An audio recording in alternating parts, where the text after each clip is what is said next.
I was out in the middle of nowhere. I'd been driving on a dark, deserted road for hours. No GPS signal, and my phone's battery was almost dead. I should have been more careful, but I was in a hurry to reach my destination. The night was pitch black, and I couldn't see anything ahead. I couldn't even tell if I was going in the right direction anymore. Panic started to set in. I needed a place to stay, to rest, to figure things out. Finally, in the distance, I saw a dimly lit sign. Motel. It was a relief. I pulled into the parking lot, just glad to have found shelter for the night. The place looked ancient, like it had been there for ages. I walked into the lobby, and the bell above the door tinkled softly. There was no one behind the front desk, just an old, dusty bell. I gave it a ring. After a few minutes, a man came out from the back room. He was strange looking, with a crooked smile that didn't reach his eyes. He wore an old suit that looked like it had been hanging in the closet for decades. "Hello there," he said, his voice a low, raspy whisper. "Looking for a room, are we?" I nodded, not sure what to make of this place or its owner. He handed me a key and said, "Room 13. It's at the end of the hall. Enjoy your stay." I went down the dimly lit corridor, the floorboards creaking beneath my feet. It was like I'd stepped into a time warp. The room was musty and dimly lit, with old, faded wallpaper peeling off the walls. The bed looked ancient, and I wasn't sure if it ever had been cleaned. I tried to call someone, anyone, to let them know where I was, but there was no signal. My phone was useless. It was just me, this creepy motel, and the strange man who ran it. I decided to take a shower, to wash off the dirt and sweat from my long drive. But as I turned on the faucet, the water that came out was icy cold. I let out a yelp. But there was no one to complain to. I was on my own. When I got out of the shower, I noticed something strange. My clothes, which I had left neatly folded on the bed, were now scattered all over the room. It was as if someone had been in here, going through my stuff. I started to feel a growing unease. The place was giving me the creeps, and the owner wasn't helping. I needed to get out of there, but it was late, and I had no idea where I was. As I lay in the creaky bed, I could hear strange noises coming from the room next door. Whispers, like someone was talking in hushed tones. It was unsettling, but I tried to ignore it and go to sleep. But then, as I closed my eyes, I heard footsteps, soft but getting closer. I opened my eyes and saw a shadowy figure standing in the corner of the room.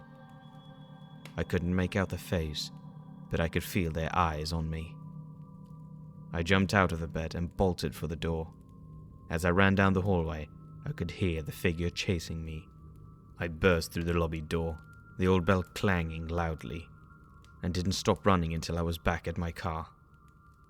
I sped away from that motel, my heart pounding in my chest. I didn't stop until I was far, far away from that place, and I never looked back. To this day, I have no idea who that strange man was or what he wanted. All I know is that I'll never forget that night I stumbled upon that creepy motel in the middle of nowhere.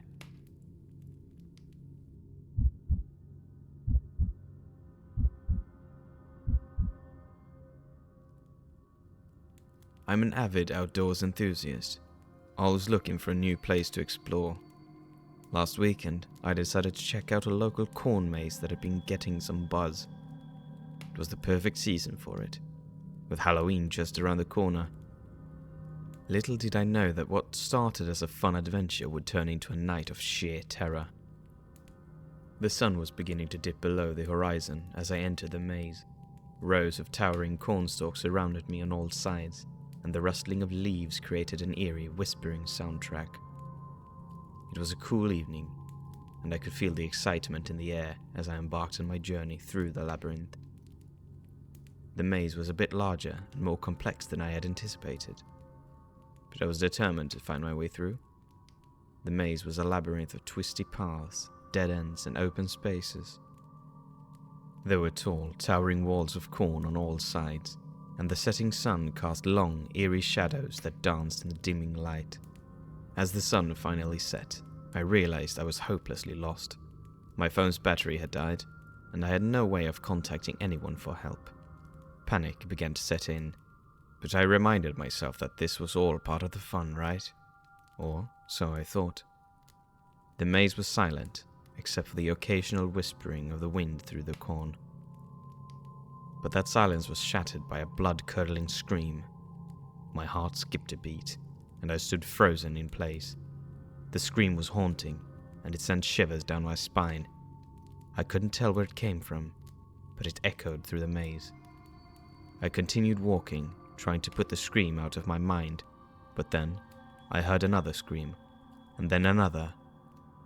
Each one seemed closer, and I couldn't shake the feeling that I was being pursued by something sinister. I quickened my pace, turning corners at random in a desperate attempt to escape whatever was causing those horrifying screams.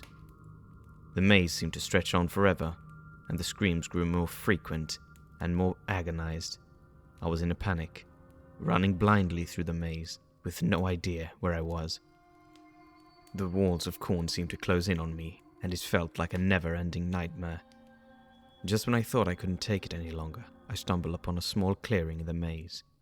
In the center of the clearing, there was an old, weathered scarecrow with empty eye sockets and tattered clothes. And that's when I saw them, the source of the screams. They were ghostly figures, their faces twisted in pain. They were surrounding the scarecrow. They didn't seem to notice me, but their cries of anguish were heart-wrenching. I backed away slowly, my heart pounding in my chest. I had no idea what I had stumbled upon, but I knew I needed to get out of there. I retraced my steps, ignoring the screams that seemed to follow me. It felt like hours, but I had finally found my way out of the maze. I ran back to my car, my heart still racing, and sped away from that nightmarish cornfield. I haven't been able to get the image of those ghostly figures out of my mind. What had I witnessed in that maze? I may never know, but I won't be going back to find out.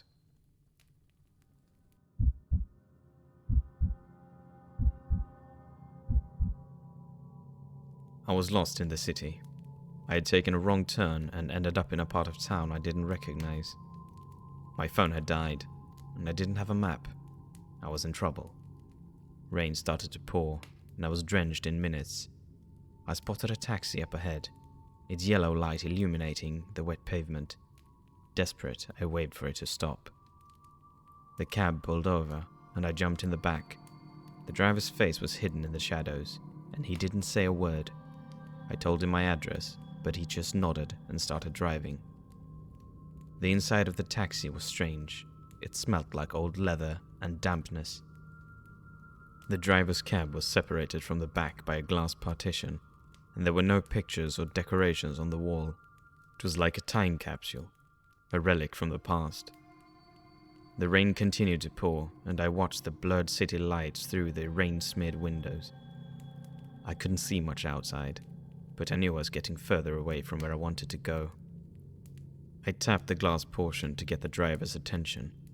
"Hey, are you sure you know where you're going?" He didn't reply. I felt an icy shiver down my spine. Something wasn't right. I tried to open the door, but it was locked. Panic started to rise within me. "Let me out!" I yelled, pounding the glass. The driver remained silent, his face still hidden in the shadows. The taxi took a sudden turn, and I had no idea where I was.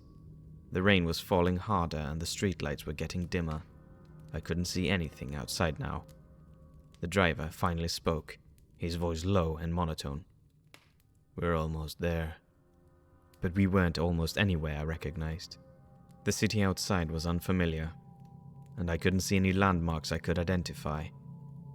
I was completely disoriented. The taxi came to a sudden stop in a desolate area. I tried the door again, but it was still locked. I begged the driver to let me out, but he just turned his head slightly so I could see one eye glinting in the darkness. His eye was bloodshot and filled with malice, and I realized I was in real danger. I needed to escape. I kicked at the glass partition with all my strength, shattering it. Glass shards flew everywhere and the driver let out a guttural scream. I scrambled over the broken glass and out of the cab, not looking back. I ran through the pouring rain, not stopping until I reached a busy street. I hailed another taxi and got back home as fast as I could. I didn't look behind me, afraid I'd see the same taxi following me.